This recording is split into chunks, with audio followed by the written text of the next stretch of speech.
Okay, simplify 4x over cube root of 5y squared. All right, so how are you going to start with this problem? Go ahead. Multiply the numerator and denominator by cube 5y squared, right? You want to multiply the top and bottom of this fraction by cube root of something. Now, remember why we need to, what do we need? We need 3 of a kind because it's a cube root, right?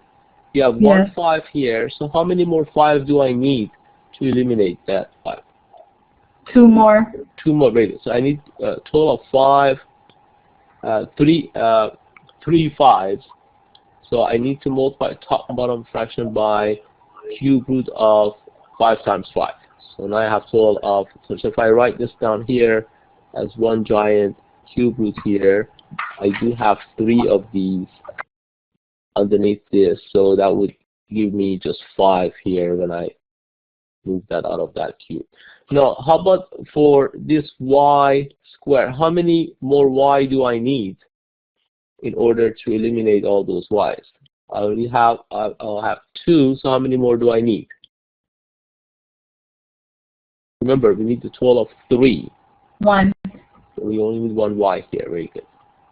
Okay, so I need to multiply, now I have 1, 2, 3 y's here, so this would be just y. See how I eliminate the radical or cube root? Yes. You have to count how many more of those terms do you need. If this were a 4th root, then I needed another 5 and another y here in order to accomplish this.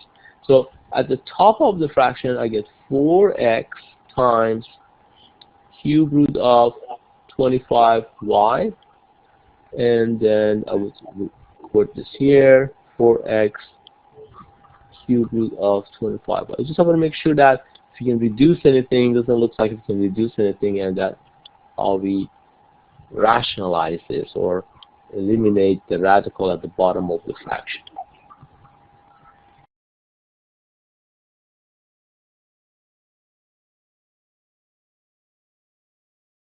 Okay, looks like we still have a little problem with this. So I'm going to go over this one more time, and then let me know if you have any questions. All right. Here, the goal here is to eliminate the radical at the bottom of the fraction here. Okay. So here we have cube root, and we have 5 under this radical. In order to eliminate this radical, I need 3 of a kind. So let me make a note here. If I have notes, if I have cube root of 3 2's under this, cube root of 8. Vanessa, you asked this question. Can you tell me what is cube root of 8 is equal to? Yeah. Oh, did he? Just 2, right? Very good. 2. If I have cube root of, if I have 3 5's underneath this, then for the same reason that would be equal to just 5. So if I have 3 of a kind, then I would get rid of this radical. So since I have only 1 5 here, since I only have 1 5 here, so I need 2 more 5's in order to accomplish this, in order to have 3 of a kind here. I get it. You get that? Very good. See I have only 2 y's here, so I already have 2, so I need 1 more because it's a cube root. So I put only multiply by 1 more y. So if this were the 4th root, and this were y squared, then I needed another y squared here, and so on. Does that make sense now? That makes perfect sense. I was only looking at the one in the black. I wasn't looking. I'm sorry. I was kind of dazed out, but I see it now that I see it all together. It makes perfect sense. Thank you. Okay, very good.